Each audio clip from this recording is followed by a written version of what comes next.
Hello, and we're back with another episode of Spooky Betches. I'm Kirsten. And I'm Holly. And today we're going to be talking about not ghost and paranormal encounters, but more of the flying saucer type. Yeah. A little bit of cryptid, a little bit of UFO kind of thing. I think yours has to do with Mine's cryptids. more cryptid. I don't know that much about your story. Yeah. So basically, Holly's going to tell her story first, and we're going to discuss it, and then I'll tell my story, and we'll discuss it and kind of compare and contrast them. Mm-hmm. I don't know much about her story, and she doesn't know much about mine, so it's going to be really interesting to see where the parallels and similar stories come in. Mm-hmm.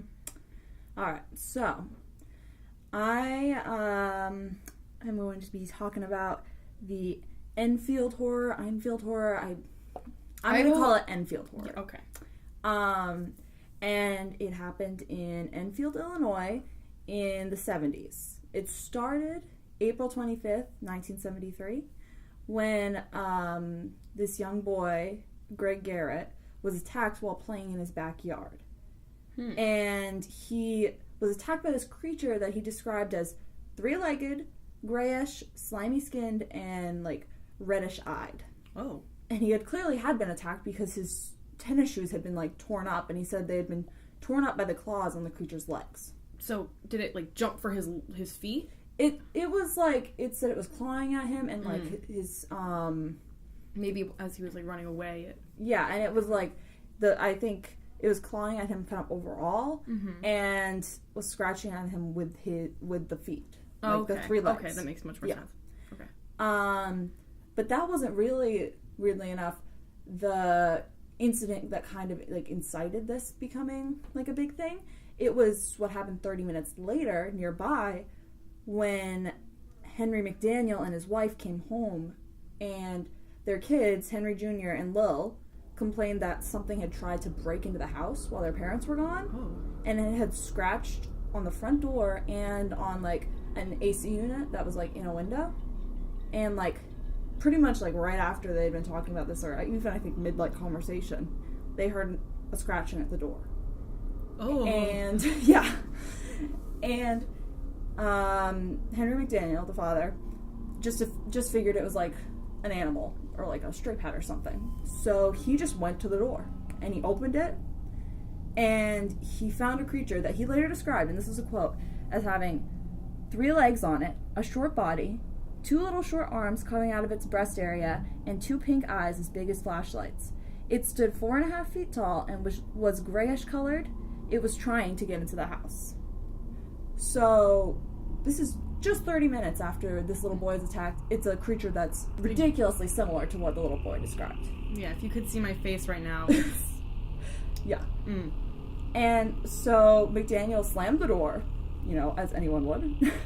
And he came back, actually, with a flashlight and his gun, and the creature was still there, so he was okay, confirmed, I didn't imagine this.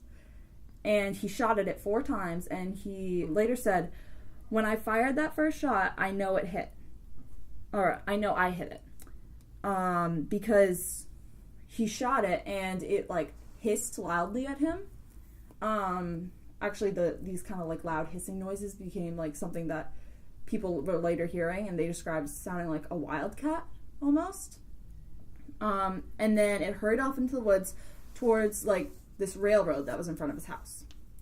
And he said it covered 50 feet in just, 3 strides, 3 leaps. Oh. So it went incredibly far, incredibly fast. So it didn't just, run away, it, bounded. Yeah, it, bounded away. Okay. So this was at night? Because he had to go. Yes. Okay. So, okay. I was just clearing that up. And then he actually called the police that night, And once the police arrived, they found that there was scratching on the side of the house. And there were these bizarre footprints, which had 6 pads on each foot, toes. So rather than 4 of a dog or something like that. And there were confirmed 3 footprints. Huh. And one of them was smaller than the other 2. So something definitely tried to get in the house. So yeah, something definitely tried to get in and scratch the house, and something it was definitely something that had 3 legs. Okay. And then less than 2 weeks later, Henry McDaniel was awoken in the middle of the night, like by the howling of some neighborhood dogs. And he went to the front door with his gun, and he saw this creature again, standing by the railroad.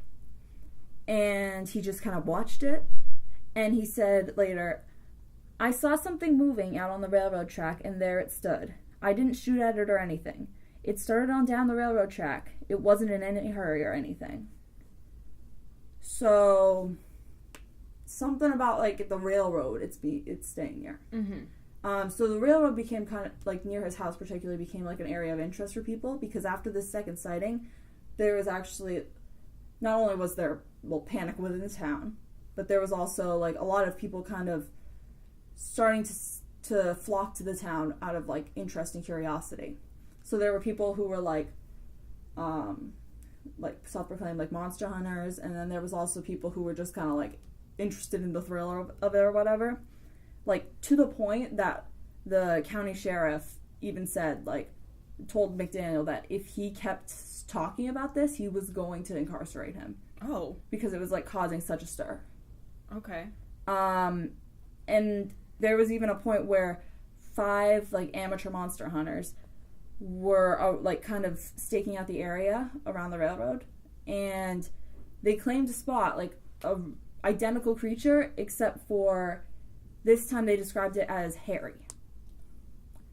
And they said it was, like, hiding beneath the brush, and that they started shooting at it, which they were arrested for because it was... They were just shooting. Because they were shooting something, you know.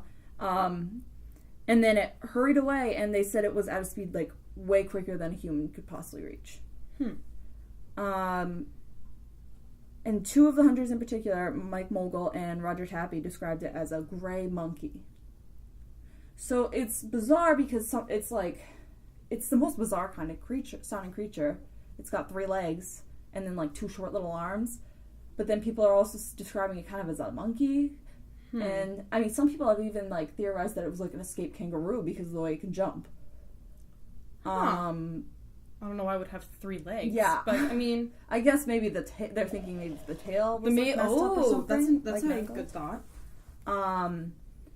And then the news director of, like, a radio station from Kokomo, Indiana, sorry if I'm pronouncing that wrong, Rick Rainbow and 3 of his friends or other people later spotted either this creature or some kind of creature. Their description matched this one by an abandoned house near McDaniel's house.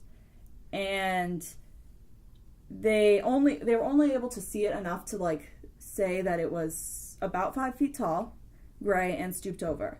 But they were able to record its, like, hissing sound. Oh, okay. So, and then in the several days following this sighting, like, a similar kind of scream, hiss, cry sound was heard in the area. And then it even got to the point that like, the world-renowned cryptozoologist Loren Coleman went to the area to investigate it and heard these kind of cries. And he said later, I traveled to Enfield, interviewed the witnesses, looked at the siding of the house the Enfield monster had damaged, heard some strange screeching banshee-like sounds, and walked away bewildered. So he didn't even have an answer for it. Because it's just so bizarre. And he would have, like, that kind of knowledge. Yeah. I mean, it's not an exact science, and there's not always proof, but, I mean, he's probably the best person to know. He's arguably, like, the best cryptozoologist, like, on the planet. And so then, like, and then it just stopped. People stopped claiming to see it. People stopped hearing it. Since then, people have speculated that it was some kind of alien, and people have related it to the Mount Vernon creature, which is a string of similar sightings that took place in the village of Mount Vernon, which is only 40 miles away from Enfield. But this happened back between the years of 1941 and 1942. Okay. And it's kind of related to this because this, like, mysterious creature was described as, like, being capable of leaping between 20 and 40 feet in one bound. And it was also described as vaguely baboon-like. It was, and like when it was spotted at the time, it was presumed to be responsible for like some animal deaths and mutilations within the area. But you know, the Mount Vernon creature is more commonly related to the devil monkey, which is like, you know, another kind of baboon-like cryptid. I've never heard of that. Yeah, it's a weird, but yeah, there's quite a few, you know, monkey-ish cryptids. But that's another case altogether. It's just, yeah, a lot of leaping monkey-like creatures. I did just look over, I just Googled, how far can a kangaroo jump? And it is 25 feet. They can go really far, and they can jump up to 6 feet in the air. Yeah. Which, that's the red kangaroo. They're like the most... If you ever seen a male red kangaroo, they literally look like they could rip your head off in like 1 second. They're so muscled. But obviously that's probably not what it was, because they're pretty big. Yeah. Unless it was like some weird, deformed guy.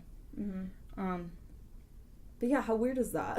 That is really weird. I didn't know, because we were discussing what we would cover, and I didn't know that it would be that. I mean, I knew it was strange, but I didn't know the exactness or the exact story. Mm-hmm. So, do you have an idea of what it was? I mean, for me, the last thing that came to mind was like UFO kind of stuff. It was very, very like typical cryptid feeling to me. Okay.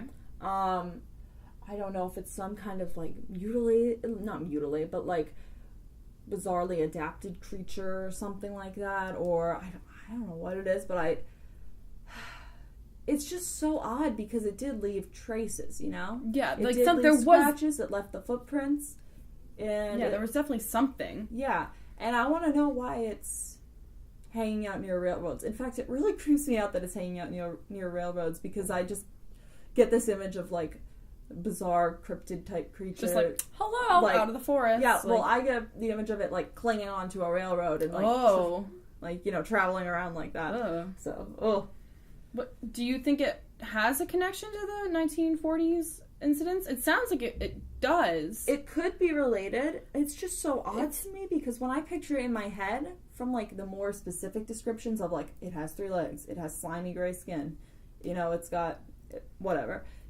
it sounds so far from like baboon-like to me. That, I mean, it could be a baboon with like mange. That's or true. like rabies. Not rabies, they don't lose their hair like that for that. Mm-hmm. But like some disease, and somehow it lost a leg. Yeah. Or an arm. It's true. But to me, that's like the furthest thing that I would think of, because I feel like you could easily be like, oh, that animal's missing an arm and it has something wrong with it. Yeah. I think, I don't know, the more I think about it, the more I'm like, I mean, you can, like, it's very possible for an animal to be born with deformities. So if like, and because the little boy described it just as 3-legged. He didn't mention anything else. Well, he said 3-legged, grayish, slimy skin, and reddish-eyed. Okay. But he didn't describe other limbs. But McDaniel said that it was 3-legged and had 2 short little arms. Oh, you're right. Okay. Which 2 short little arms kind of, you know, rings more of a kangaroo bell than a baboon. That does. Okay. But then it's also like, it left 3 footprints, so it's not a dragging tail or something that could be mistaken it wouldn't be for like it sounds to me like a creature that was born like that way, deformed or something. If it was like a regular, if it was like a baboon and it was born like with a 3rd leg somehow, I think that could explain it. Why it's in this area and why it's, I don't know. Yeah, I mean, there's definitely a history in first world countries of people having exotic pets. Mm-hmm. And a lot of time, even in England, they have like a big cat problem, and it's proven that they have a big cat problem because people have taken pictures of like leopards that are like wandering the countryside, and people for years didn't believe them, and they said there are things that are killing our pets, our livestock. And finally, people actually got proof, and what it came down to is some rich person had a leopard, and when they got tired of it, they just let it out, and they basically bred. Yeah. And created a wild cat population in Britain.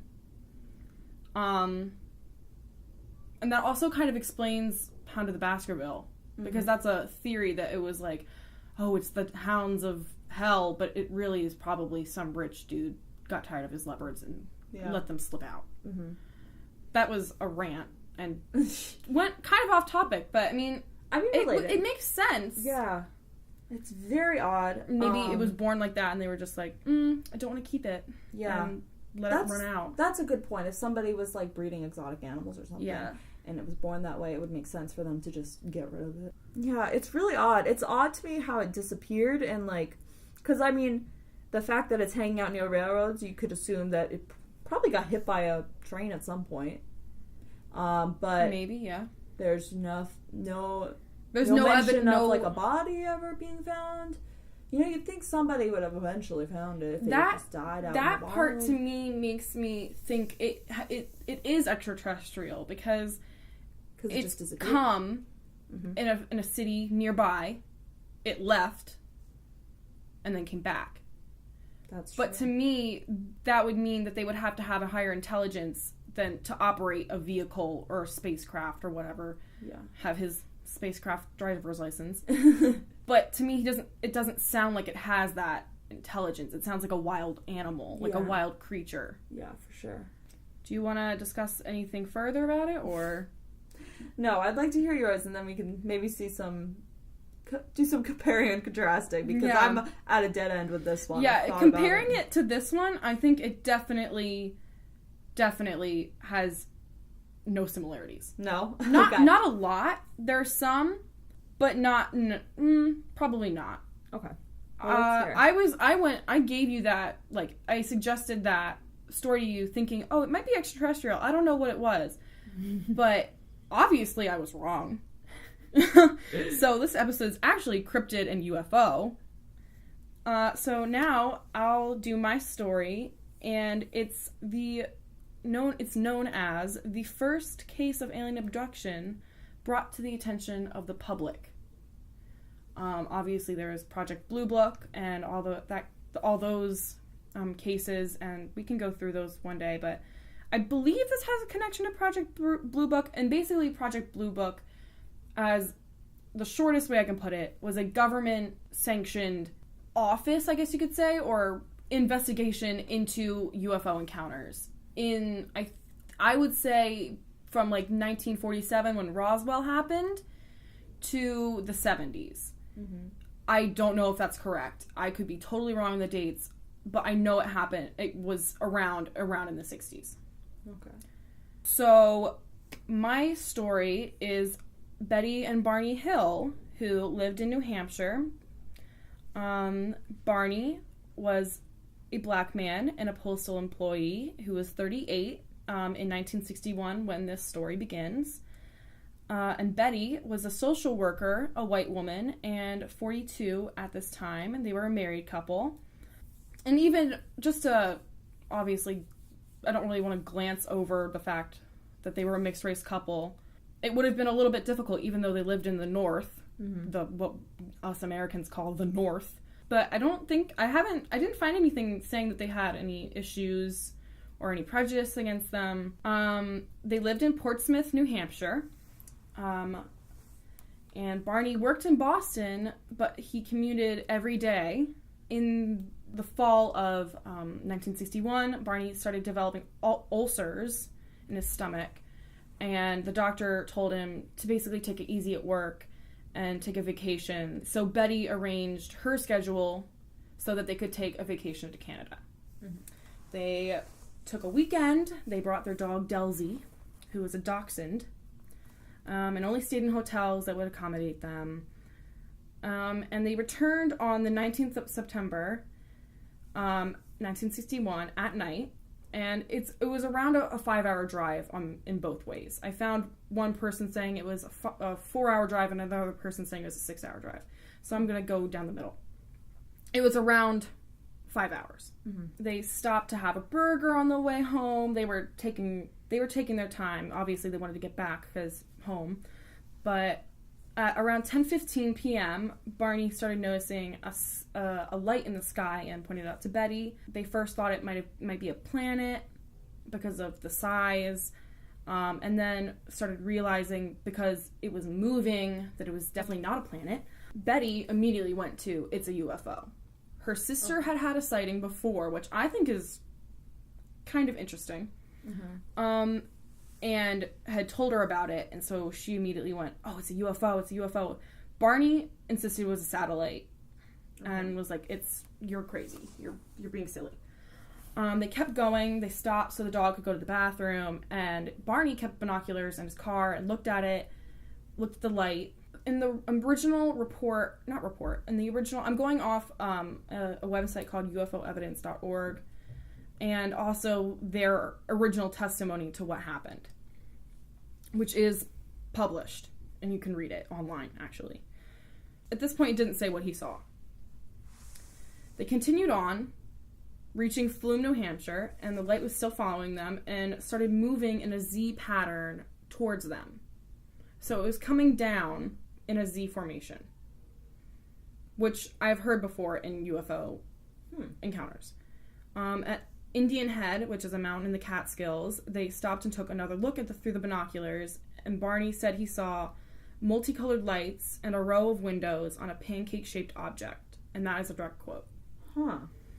It was probably about 100 feet away from them at the air at this point. It was obviously a craft of some kind because he could see silhouettes of beings in the windows, and said he could even pick out one that he thought was the leader.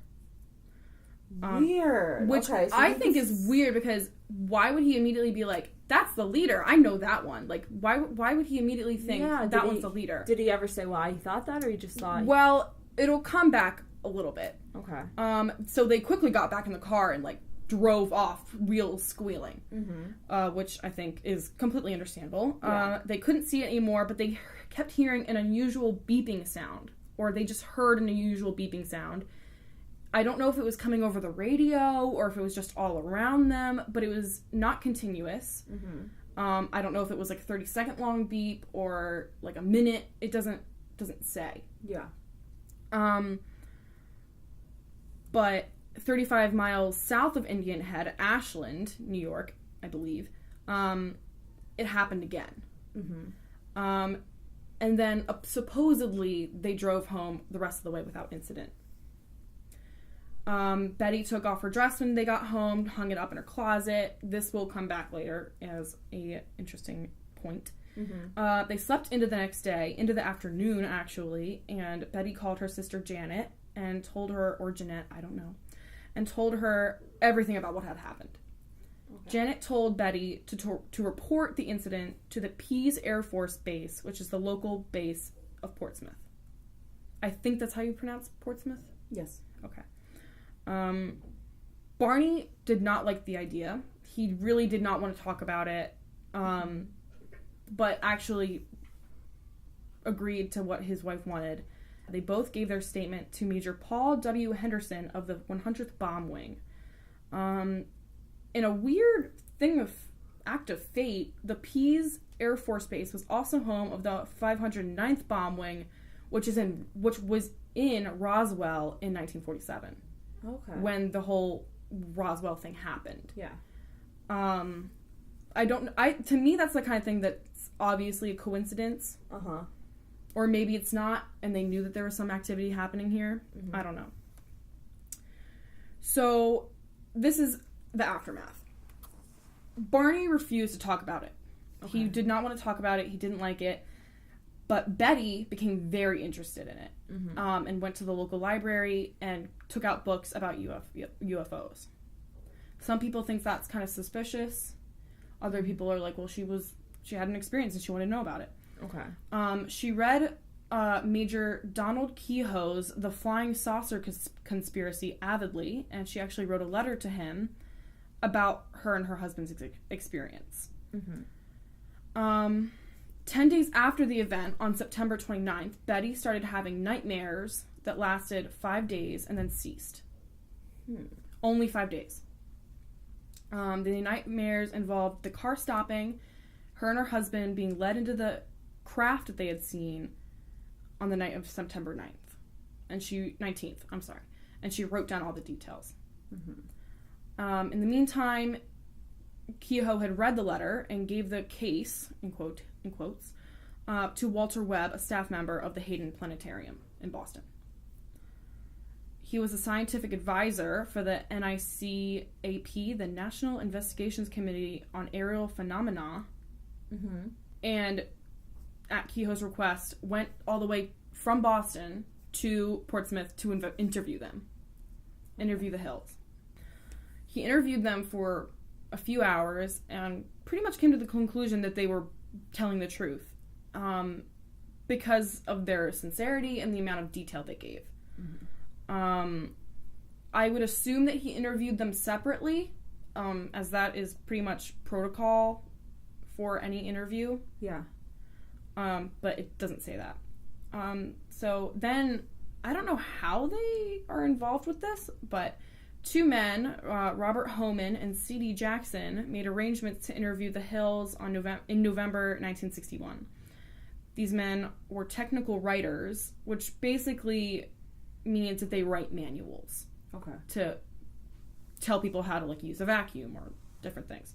I don't know why they were involved with this. It sounds kind of weird for them to be like, we're manual writers, let us interview them. Let's talk to them.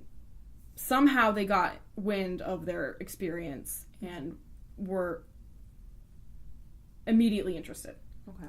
The main question these men had was, why did it take so long for the Hills to get home? Mm-hmm. It took them 2 hours longer than it should have. Oh, okay.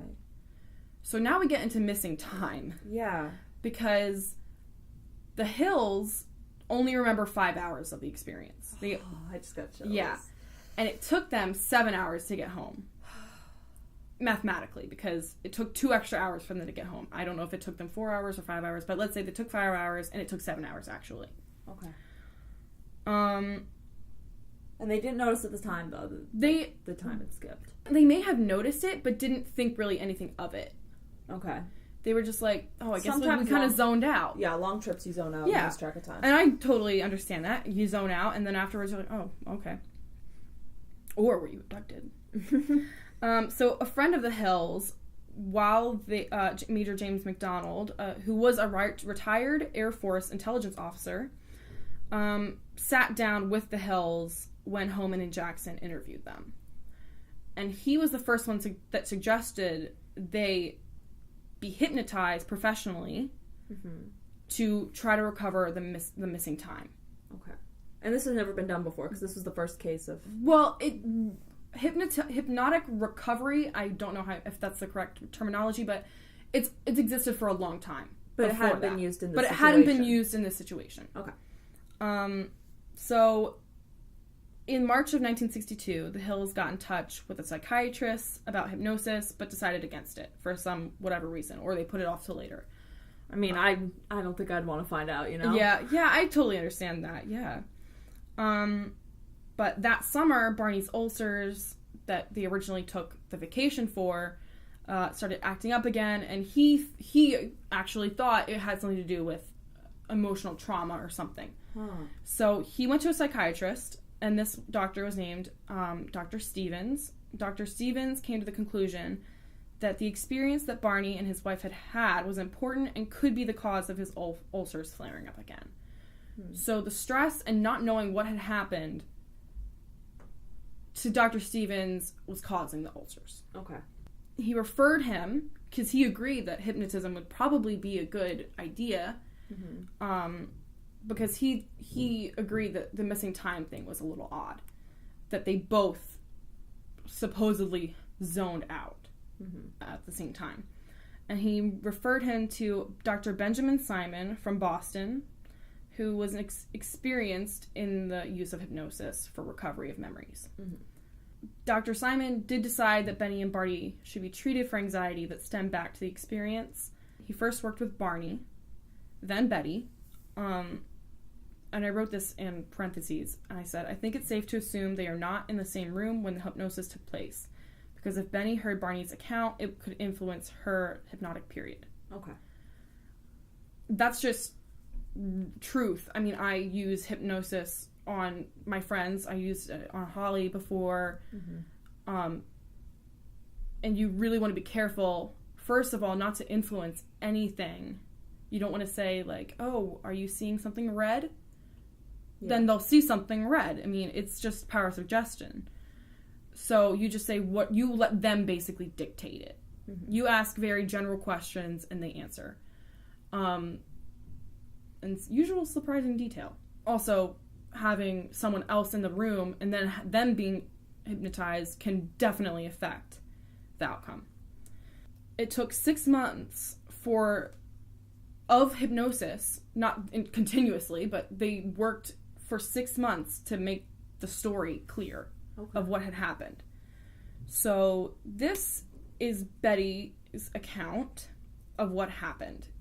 Some of it is direct quotes from her, and most of it, though, is direct quotes from Walter N. Webb, A Dramatic UFO Encounter in the White Mountains, New Hampshire, The Hill Case, September 19th through 20th, 1961, which Walter Webb was the original man who interviewed them. Okay. So I'll tell you when this is direct quotes and when it's not. So this is a direct quote. Most of this is. Okay. A voice told them to pull over on the side of the highway, which Barney did, onto an unpaved path that led into the forest, where they were met by a cluster of men, in quotes, and a bright orange light that Barney thought was a car accident. The car stalled and would not start again. Betty said they had a gray tone to the skin, a smaller nose, and thin slit for a mouth.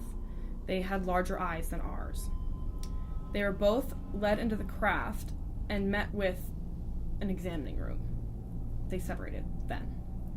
So this is a direct quote. The doctor looked at her eyes with a light, opened her mouth and looked at her throat and teeth, and swabbed her left ear, removing scraping and wrapping it up as before. He pulled out and cut off some strands of hair from her head. These were preserved. The hands were looked at, the fingers were scraped under the nails, and clippings removed. The doctor took her off her shoes and looked at her feet. Next, they unzipped the dress. Miss Hill removed the dress, leaving her clothed in a slip. So after this, they continued to check her over and brought out a large needle, which they said was a pregnancy test, and wouldn't hurt, and then inserted it into her navel. Yeah. But it did cause her pain, and she verbally said, "I'm in pain," and they stopped and said, "We'll stop the examination because we didn't want to cause you pain, and if we had known it would cause you pain, we wouldn't have done it." These beings seemed kind of shocked that it had hurt her. But Betty said she did not believe it was a pregnancy test. Okay. She didn't know what it was, but they did something, or they tried to do something. I don't know. Betty was then put in a waiting room on the spacecraft, basically a glorified waiting room in the spacecraft, while they examined Barney, and she spoke to the being that she thought was the leader of the craft. Okay. So this must be the same being that Barney thought was the leader. She asked him where he came from, and he asked her if she knew anything about the universe. She said no. He walked across the room and touched something on the wall. The wall opened, exposing a map, which he pulled down. This chart, according to Betty, showed nickel-sized dots and tiny dots connecting by curved lines. Heavy black lines indicated trade routes between planets. Some of these went from one planet to another in series of lines. Light lines were routes to planets or stars occasionally visited. Broken lines were expeditions or exploration trips to distant bodies. The leader asked Mrs. Hill if she knew where she was on the map. She laughed and admitted she didn't know. Then he declared there would be no point in showing her where he was from. And with that, he rolled the map back up. That is a direct quote. So long story short, the husband and wife are reunited on the craft and led back to their car, where they quickly got back on the road, not saying anything to each other because their memory of the experience was fading already. In Ashland, Betty asked, "Do you believe in flying saucers now?" And Barney responded with, "Oh, Betty, don't be ridiculous. That wasn't a flying saucer." I'm getting chills. Yeah. So this is kind of the evidence. In 1964, after a hypnosis session, Betty looked at the dress she had hung up that night. She said she had never touched it again. That she just left it in her closet and left it in the state it was in from that night. Okay. So in 1964, after a hypnosis session, she took the dress out and noticed a rip in a pink powder she thought was odd. It was stained badly, and parts of it were sent off to labs across the nation, and none of them could replicate the stain with the chemicals they had at their disposal. Huh. So were they able to tell what it was at all? They couldn't no? tell. They did. It wasn't something that could cause a stain on our planet. So they couldn't didn't test to figure out what it was or anything? It doesn't say that they did. I'm assuming that they did, and it just didn't come back with anything. She said she blew the pink powder away. Like, she, blew it away. Okay. Which is kind of a shame. But, anyway. Then, this is probably, for me, the best part of the evidence. So, on this star map that she saw, that the leader rolled out for her, she saw a cluster of stars that she drew out later on. Okay. That star cluster was not discovered until 1969. Oh my gosh, I was afraid you were going to say that. Yeah, it's the Zeta Reticuli system, and she thinks that this is the star cluster that they supposedly came from. To me, that's the most, there's something going on here, because how would she said, even to the aliens, I know nothing about space. Wait, what is it called again? The Zeta Reticuli system. It's spelled exactly how you think it is. Zeta. She's Googling it now. I just want to see how, complex this and this happened in 1961 through 4. This is how long, or 62 to 64 was how long they actually had hypnotic periods and sessions. It's crazy. Were you able to find a picture of what she drew? Or I'm looking at the system right now. I think you can probably look up Betty Hill Zeta Reticuli system and it'll come up. Okay. Zeta. Oh my gosh. Is that it's exactly the same. Yeah. Because you said it and I was immediately whoa. But then I was like, but I mean, what are the odds? I mean, the universe is so vast. Of course that would happen. But she even has it down to the size difference between the stars and the... Yeah. Oh my gosh, that's so odd. And then the last piece of kind of evidence supporting the Hills is from Walter Webb's transcripts, and it says, in fact, everyone who has questioned the Hills, including 3 psychiatrists and even Air Force officials, has ruled out a hoax and simultaneous hallucination. So basically everyone believed them. Okay. They did not think that they were lying, but I have some questions that I think need to be asked. Yeah. Well, first I think I should probably come to the conclusion. So Barney Hill died in 1969 of a stroke when he was only 46. Betty lived until 2004. Wow. For a very long time. And pretty much became obsessed with the topic of UFOs for the rest of her life and would speak at conferences but it kind of became, there was even a TV movie that had James Earl Jones in it. That was funny. Pretty much she lost her credibility the more she spoke out. Okay, why is that? Because the more she spoke, the crazier people think she sounded. Okay. They were this is a quote from Over the Hill on UFO Abductions by Robert Schaefer. This is an article you can find easily. She became one of the best-known figures in the UFO community, a constant fixture on TV shows, at UFO conference, etc.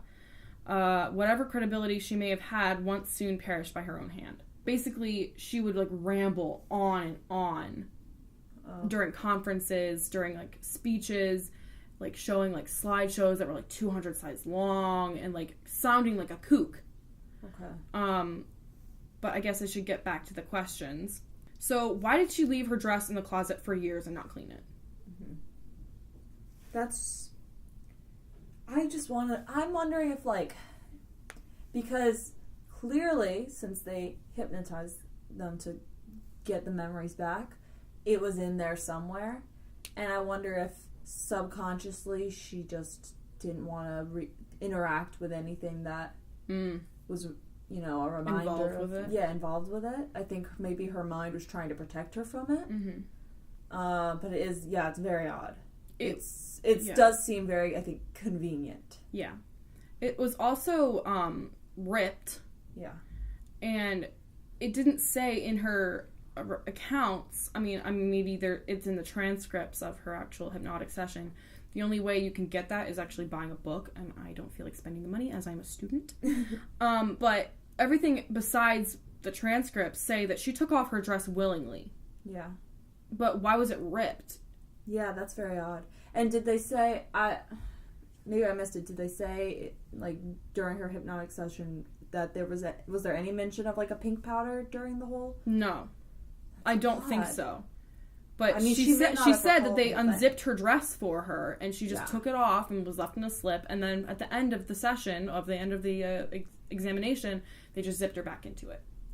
Though didn't they go meet them in the woods? They met these men in the woods? Yeah, but it was, like, ripped at the zipper. Oh, that is... Like, if, like, they were trying to, like, pull it off of her. But maybe they didn't even realize, like, that the needle was going to be painful. So maybe it's just, like, a, like, not understanding, like, technology. Like, I mean, they're probably these supposed aliens are probably so different from us that they just didn't know how to work it. Yeah. Okay. I think it could have very well just been a mistake or something. Okay. I'm going to skip the next question and save that to the end, because to me that's most important. Why did Janet, Betty's sister, also have a sighting? Was she abducted without her knowledge? Is there something with the family? That's true. When was that? Did you It didn't say when she had seen it, but from all accounts, it sounded like her and her sister were very close and talked a lot about this kind of stuff. So they knew about each other's experiences. Okay. But from all my research, I haven't discovered anything that says Janet has been abducted or had gone into it further or had her own hypnotic sessions. Maybe she did, maybe she didn't, I don't know. But I think it's really weird that two people from the same family have had different sightings. Yeah. I think that's odd. I think there could be a rationale posed for that, for, like, maybe if they are studying people, like, maybe they are interested in like certain lines of people or something like that. But yeah, that's odd, and it's very suspicious to me. Like, it's certainly understandable for someone to research UFOs after thinking they've seen one, but the fact that she was researching UFOs and then that was to me the kind of thing that I was like, that sounded really suspicious to me. And at first I was like, okay, so they're bullshitting. Yeah. To me, that was like, that's kind of suspicious. And people mentioned that. They're like, well, why did she, after that, go into it? But maybe she just got really into it and was like, I want to prove to my husband that we're not crazy and we actually had this experience. I mean, I think it's certainly understandable. That's the difficult thing, is it's like, it's totally a normal thing to do, I think. Like, if I thought I saw a UFO, I'd be researching it as soon as I could. But it does make anything you say after that a lot harder to believe, because, even if you think it's true, you could be subconsciously basing it on other things. Yeah. And also, movies had already come out at that time about alien abduction, I believe. Though they're not exactly similar, but they are similar. Like, it's not like Take Me to Your Leader, but it's like, they're surprisingly genteel aliens. And all the ones that were in the movies were kind of like, we're gonna rule the world. But these aliens, extraterrestrials, just seem to want to learn more about us. That's interesting. But I have heard that aliens do look at bloodlines. That they have been visiting certain families for a certain amount of time. Is that just because it happens frequently that a lot of people in families, like, claim to have No, I think it's because, well, you have to think also that it's not a frequent thing. Yeah. And, I mean, I don't know anybody that's had an alien experience. I know people that have had paranormal experiences and more earthly experiences, but nothing like, I was taken onto a ship. But like, for, like, 100 or so years, people can say, like, my great-grandfather was abducted, and, like, all the men in my family are abducted, or, like, only the women are abducted at, like, a certain time in their life, and, like, it's very much, like... It's difficult, I think, because... This is something that you discover when you go deep down the rabbit hole. Yeah. Which I did over the summer, and, like, basically watched tons of lectures on it. It's difficult, I think, because that kind of thing is, it's like, yeah, that very well could be the case. Like, I mean, I know that human researchers sometimes, you know, look at family lines to, like, study certain things.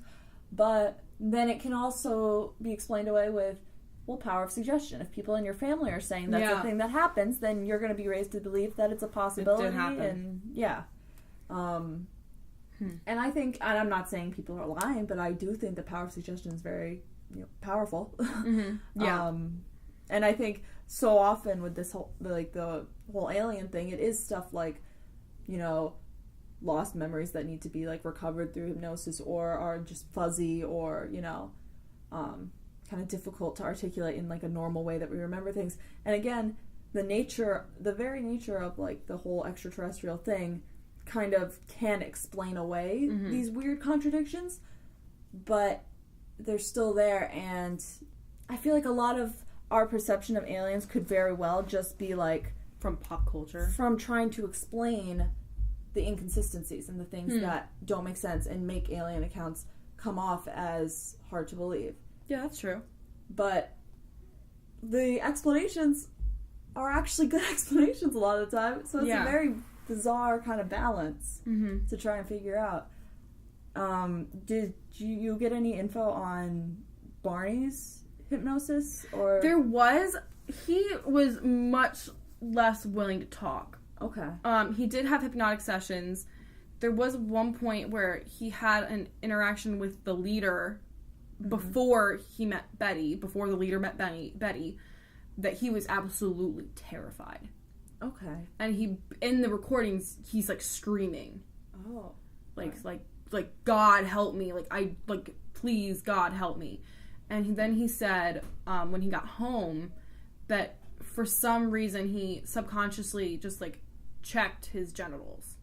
And, like, looked at him and made sure that everything was okay. That's odd. But he didn't know why he did it. He just did it. That's very bizarre. I'm not a man. I don't know if that's an usual thing to do. But... that is odd. Yeah. Huh. Which draws me to my last question. What happened to Delzy, their dog, while they were in the craft?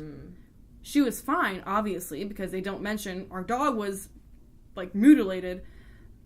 But did they abduct her too? And did they examine her also? Like, what happened there? That dog must have been terrified. That is so bizarre. Oh, if only you could get into dogs' memories, because that would probably crack the dog it all would be open. like, you crazy people, this is what happened to you. And they had to do a whole hypnotic session. Oh, that's so bizarre. Yeah. Huh. I'm still thinking about, like, how odd it is that, you know, like, the difference between Betty and Barney's, like, recollection of it, because it's hard not to tie it to, like, their perceptions of, you know, kind of UFOs and everything in general, because obviously he was a lot more skeptical. Yeah. It makes sense. And that's another thing, it's, like, so hard to believe, because it's, like, she was a lot more open to it, so it makes sense that she'd perceive having, like, memories of it a lot more than he would, but then it's, like, he was terrified of it, of, like, what he did recall, and that does make sense as... you know, like, if you don't believe in something and then suddenly it's, like, kind of thrust upon you, it would be terrifying. Yeah. So it makes sense that he, like, what he did remember was such a frightening thing for him, whereas for her it was just like, this is what happened. I mean, I wasn't there. I don't know exactly her intonation, but... Well, for him, I think it was much more of, like, an emotional thing, and for her, it was just like, we've had this amazing experience, let's capitalize on it. Because... she wrote a book. They sold their story to a TV movie into a TV movie. They had interviews on magazines. She pretty much was like, let's turn this bad experience. To me, it makes me think that she was like, let's turn this bad experience into something good and we can make money off of it. But a lot of people think that they did this and kind of came up with the whole story just to get money. Yeah, for me... And they were doing... everything I can find that they were doing fine, like, financially. Yeah. For me, Barney's reaction to the whole thing makes it a lot more believable. It's very genuine. I think hers seems a lot more... I mean, and I'm not trying to say she's a liar or anything, because I can't know, but I think hers definitely comes off a lot more as, you know, someone who's trying to capitalize on a story. Yeah. And, you know, can often be that can be deceitful. Kind of suspicious. Yeah, and I mean, it's really hard to discern, because maybe she did rip her dress purposefully and, like, put a pink powder on it, like, maybe her makeup powder, but how would the stains not come back with anything? That's what's weird, is the stains that are, like... And how would she know when she's a social worker, has no probable background in science besides, like, high school biology? Mm-hmm. How would she know about a star system that was not found until 8 years later? That's absolutely wild. That's probably the craziest part. That to me that gives a lot of validity to the story. Yeah, it's like I said. You said it, and I was like completely taken aback at first, and then I was like, I mean, with the infinite possibilities of stars being arranged, it would make sense. And then I looked at it, was like a perfect match. It's exactly the same, and it's kind of terrifying. Yeah, gosh, that is so bizarre. Mm-hmm. That sounds like aliens. Yeah. And Enfield does not sound so much like aliens. I mean, it doesn't. I think I kind of neglected to mention that there were people who were at the end of, like, the last week of April 1973, there were people in the area who had claimed to see, like, UFOs. Oh, like lights in the sky? Yeah. I wasn't able to find a ton of detail, just kind of, like, brief mentioning, like, at the end of, like, every article discussing the Enfield horror, is that, like, a few people had seen UFOs in the area. So, like, some people proposed that it was, you know, this monster or whatever was, like, an escaped alien, or not escaped, but kind of, like, had, like, been lost from its mothership or something. Which, it's, like, for me, obviously, I kind of feel like it's more in the direction of cryptids, of, like, a genetic mutation, something like that. Mm-hmm. But it does kind of, it would kind of explain why it might be attracted to railroads, if, like, maybe that's where, like, its mothership, quote unquote, had, like, maybe accidentally left it. Or maybe it's, like, the energy the railroads give off, or, like... Absolutely. But... Maybe it was the pet of the aliens. Yeah. Who knows? It's very odd. Oh my gosh. I freak out every time I think about aliens like this. Yeah. They don't really freak me out until it gets to, like, the probing, and then I'm like, I'm out. I mean, these ones don't sound so bad. I mean, they sound very genteel. Yeah. I read somewhere that she was like, well, there were going to be a lot of people on Earth who want to talk to you, and he was like, I would really like to, but that's not it's not my place to do. So there's someone higher up than even him. That's bizarre. That's very strange. Yeah. Huh. Makes you wonder if there is, like, a whole alien society out there, like, do they have rules regarding, like, interactions with Earth? Do you need a permit to get near Earth? Maybe. Obviously, I would think you would need a permit to fly the craft. Yeah. It is very odd. I think that about wraps it up. I think that does. So, do you want to close it out? Yeah, sure. So, that's it for this episode of Spooky Betches. Tune in another 2 weeks to hear some more spooky, bizarre, unexplained topics. That's going to be exciting. I'm Kirsten. I'm Holly. This has been Spooky Betches. Bye. Bye.